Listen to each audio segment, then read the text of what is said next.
the casual talk right now is like Scott Frost is on the hot seat.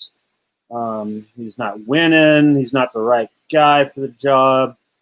If that's your opinion, then you're not very connected to this program. There's a lot of disconnect there, because if you look at things, Scott Frost is on a 6-year deal. He had a 7-year deal. He signed an extra year deal. And right now, a buyout of Scott Frost's contract during COVID, when you're not making any money, nobody in their right mind is going to make that kind of a business decision. You'd be paying for that for years. And then on top of that, Nebraska doesn't pay chicken feed to coaches. So then you're going to have to pay somebody else on top of that. So that kind of talk is out the window. Now, people have to remember that Scott Frost is only in the 5th year of being a head coach. And, there's a learning curve there. So, real fans, people that know the program, they're fine with it. They know he's the guy for the job. He's learning as he goes. But the biggest thing about this is that he knows this program. He knows the state. He knows what it takes to win. And that's the bottom line. And, he lets the kids can feel that through him. And the fans know that too. So, people they just need to chill out a little bit and let this thing develop. Let him get 5 recruiting classes in here, and then you can see what's going to happen, because you need 5 to 6 recruiting classes to get the depth that you need to compete at a high level like this. Right now, that depth is not there. You're seeing a lot of freshmen and sophomores out there playing get thrown right into the fire because there aren't enough bodies right now, and it will come. So the general consensus is, yes, it's disappointing because they're not winning on the field, but deep down, that things are going to get better. And that's the general thought around here. Yeah, and for me, basically what the chatter I've seen from the so-called, real fans out there that really dive deep into Nebraska, it's about what I've seen mostly is what position group is progressing and which one's regressing.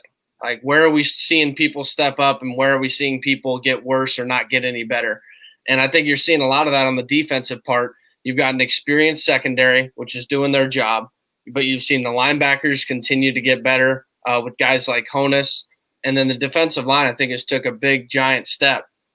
And so I think the defense has gotten better as a whole, because I know Shenander last year was under a lot of fire about how he wasn't doing his job. But you're starting to see that defense come together. And I think, a lot of the chatter is like, who's at fault for the offense? Is it the quarterback situation, or is it the O-line, or is it the fact that we don't have any playmakers? Because everybody seems to be fighting a different battle in this on Twitter and all over. So I think really what you got to do is you got to look at the fact that all of it's not connecting. So it's part on all of the groups on the offense. It's not just single-handedly, we don't have any guys that can go make plays downfield. Adrian Martinez and McCaffrey aren't doing their jobs. They're not throwing it right, or the offensive line doesn't give them time. I think you see several plays where each position group screws up in a given game. So I think about just making adjustments and trying to get people better, using that as a learning experience through film. I think that's where you need to look at what the real fans are saying, and those are the people that really know what's going on. And what you're saying is everything's fixable. Everything that is going wrong right now is fixable, and it will be fixed. Absolutely. Yeah, I agree. I think that the well-educated Nebraska fans have seen what the revolving door as far as the head coach position has done with the program, and I think realized with Frost coming into Lincoln that it was going to take a while, and now it's taken a little bit longer than everyone initially thought. So, and then back to Zach's point, I think that the true Nebraska fans also are just really honing in on that progression. Like, man, that guy, he's playing really well. He's developing really well. And if they can see that tangible progression, from week to week, they're able to keep their optimism for the long run as far as Frost's tenure goes down the road.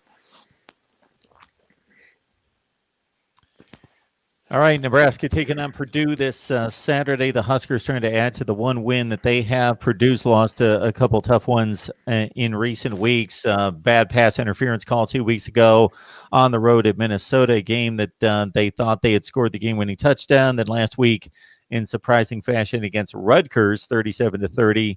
So the Boilers come in also at 2-3 on the season. The Huskers again at 1-4. There was some thought that Minnesota wasn't too interested in finishing out their season. They're at 2-3, and they've got Nebraska 2 weeks from now. But PJ Fleck apparently had addressed that at his news conference to say that they were planning on playing Nebraska in 2 weeks. So how important are these last two football games? Is it one of those deals where you go out, Greg, with the mindset that, okay, we're approaching these as we would in any other year, and we're going to play the best player at every position, go out with the mindset of win the game?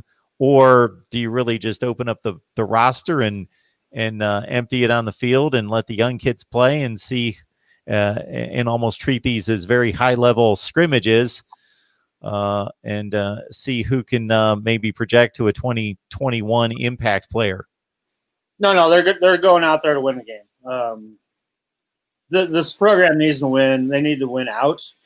They just for a confidence factor, and just to be able to start showing some of these young kids, some of these up and coming recruits and stuff that they're moving in the right direction. So, they're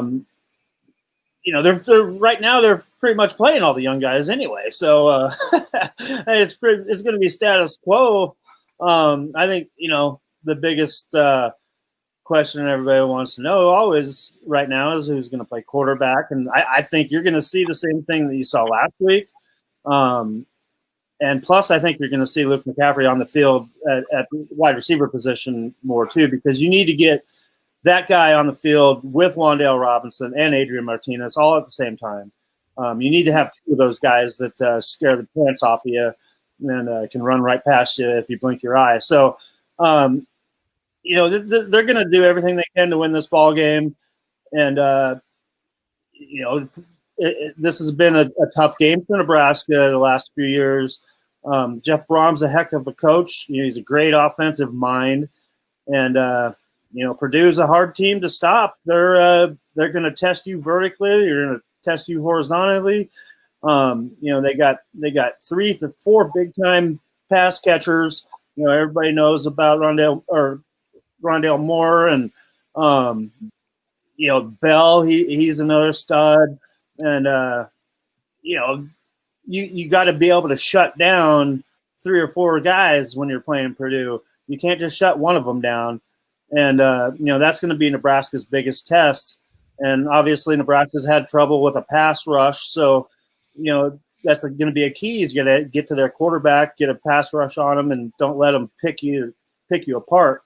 And then on the other side of the ball, Nebraska has been able to show that they can move the ball, but they're going to have to score in the red zone. They're going to have to score touchdowns. You're going to have to score 30, 34 points to beat Purdue, because they're going to put some points up themselves. And, this is not a game where you can rely on the defense only, giving up 17, 20 points. So, it's going to be a big test for the Huskers come Saturday. And, hopefully they're up for the challenge. And I think they're going to come out on fire. And I think you're going to see, Nebraska keep doing what they've been doing as far as running the ball, trying to run the ball a lot, and throw some short passes, because we're coming up against our old buddy Bob Diaco's defense that we know pretty well around here, and his kind of style of defense is kind of like a prevent. So they're not going to let you throw over the top of them, which Nebraska has proven that they can't do anyway. So this might just be falling into Nebraska's hands about what they do well and what Purdue doesn't do well. So we'll see. And, good luck to Coach Diaco in that defense. We'll see what they can do. Yeah, and I mean, for me, what I think is that you're going to see Diaco does have that kind of prevent defense, and maybe you see him, creep up and play what most teams have been playing against Nebraska this week and try to get a little bit of pressure on them, which I think could really open up Nebraska for some big plays. But I think the two biggest things you mentioned, Greg, the playmakers, seeing guys like Alante Brown and Xavier Betts out there as well, with the likes of Wan'Dale Robinson and Luke McCaffrey. I think that gives you so much versatility on offense.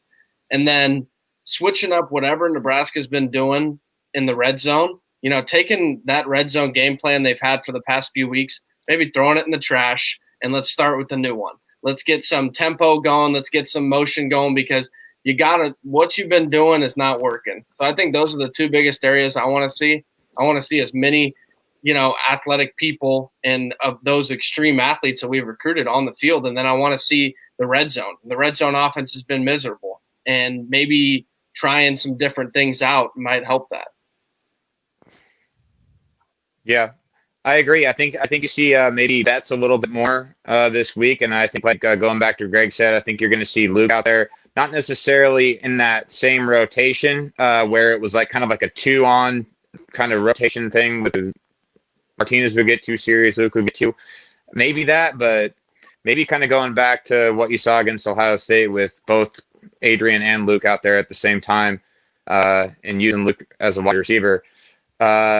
Defense-wise, obviously they got to shut down Rondo more. I think that Purdue is really good at stretching the field, especially on a short play, a 4th and 2, a 4th and 3. They're really good at just getting the ball to Wan'Dale or Rondale more on the outside. So I think that Nebraska's defensive, Rondale.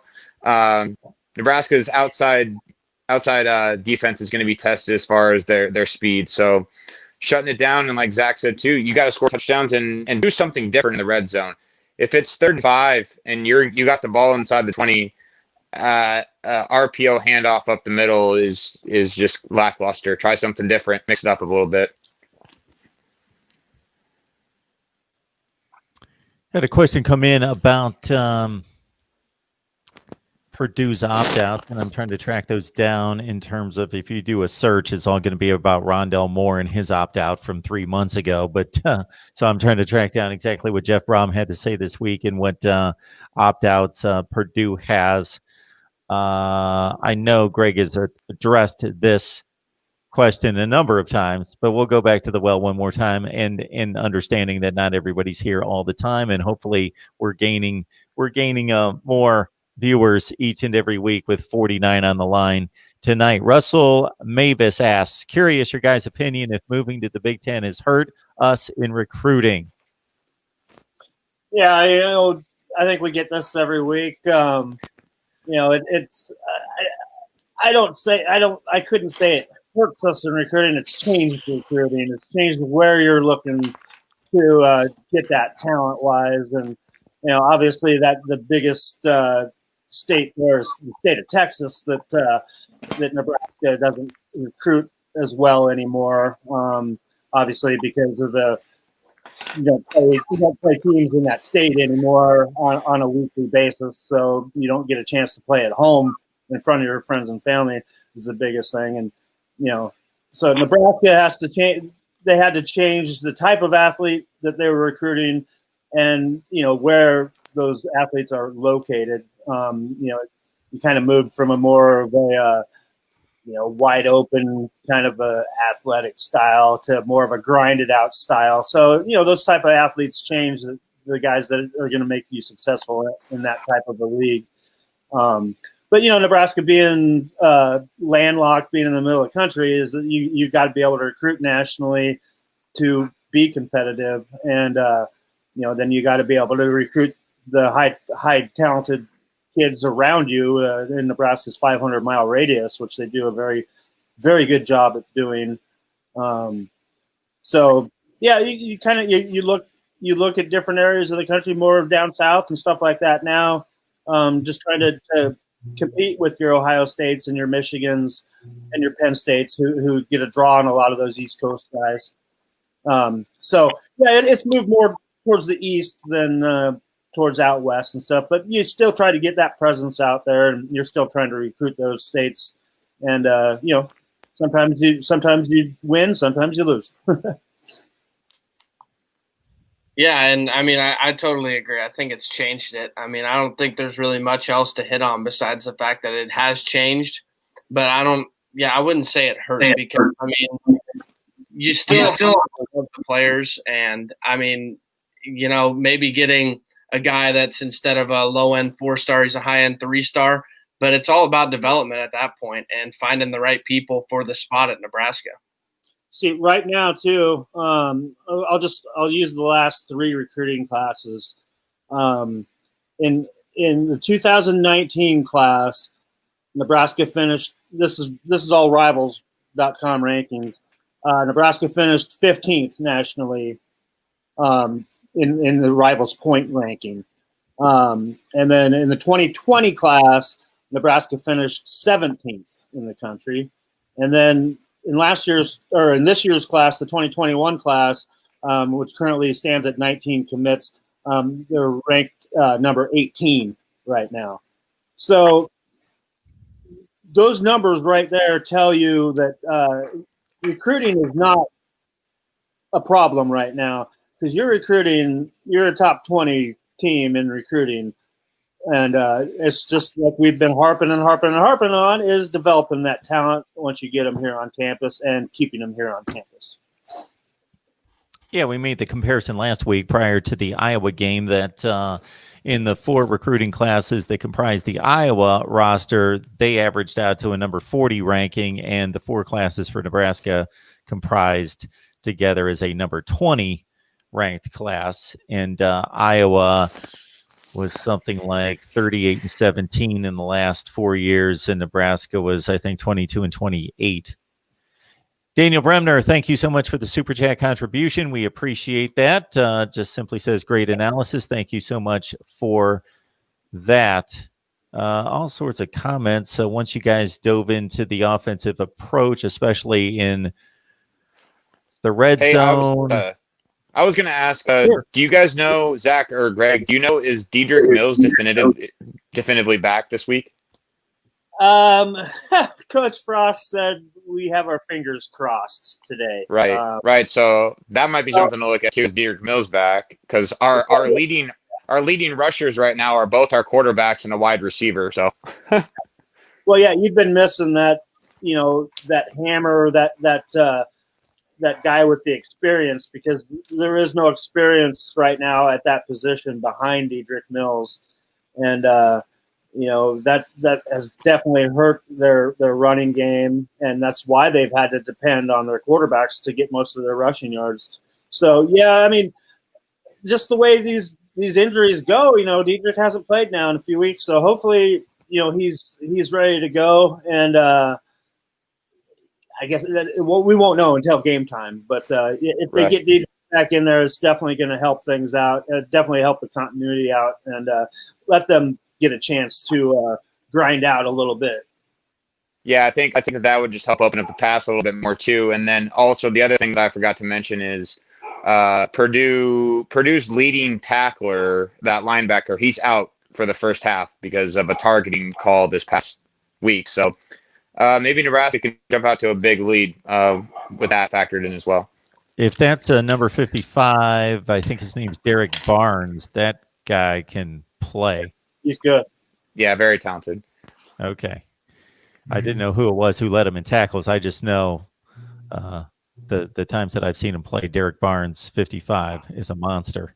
I bet that wasn't even a target. I didn't see it, but I was surprised that they upheld it. Actually, it was very, very similar to that one that I think Dismuke had. That was not. I mean, he's had a couple though, right?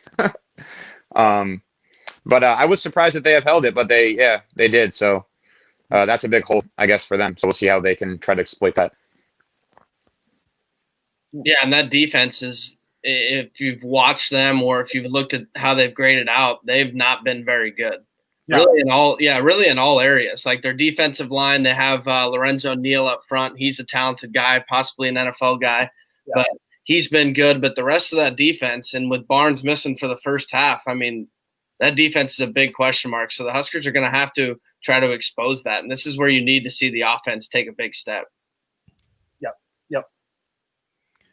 Greg, maybe you know who Russell is referring to here. Whether Nebraska offered the kid out of Omaha West Side. Is he talking about the quarterback, Cole Payton, who's a North Dakota State commit? I don't, or is he talking about Avante Dickerson, who does have an offer, who's committed to Minnesota? Kobe Bretz is already a Husker commit. So those are their three top guys.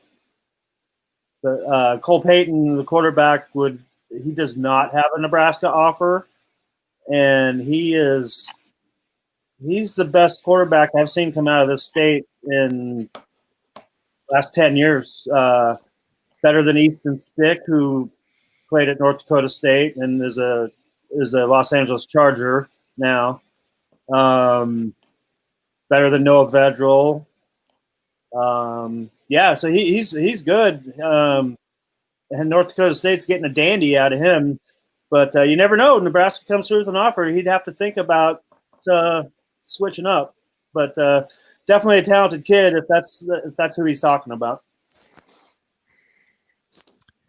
There's talk in Columbus and certainly concern that Michigan, with their issues and not being able to play this weekend against Maryland, won't be able to play in the game against Ohio State the next week. Minnesota, as I just mentioned, despite what PJ Fleck said, you see it all over social media in regards to, I don't know if it's a likelihood, I shouldn't phrase it that way, but speculation that Minnesota won't play its last game of the season, and maybe Ohio State and Nebraska get together for a second game. What I've been hearing is that if there's a couple of games that get canceled that last weekend, that the Big Ten probably will try to do a little bit of matchmaking. Now, a Nebraska-Ohio State rematch does very unlikely that they would do that. It would be more likely to be like a Michigan State, Nebraska type thing. It just kind of depends on where those dominoes would fall. It's hard to say right now, but I know that I know Jim Harbaugh came out earlier today and said that they plan on playing Ohio State next week. So, I think that's the big one right there. Minnesota, you heard what PJ Fleck also said. So, it sounds to me like if everybody can stay healthy enough that I think all the games are going to go down as scheduled right now.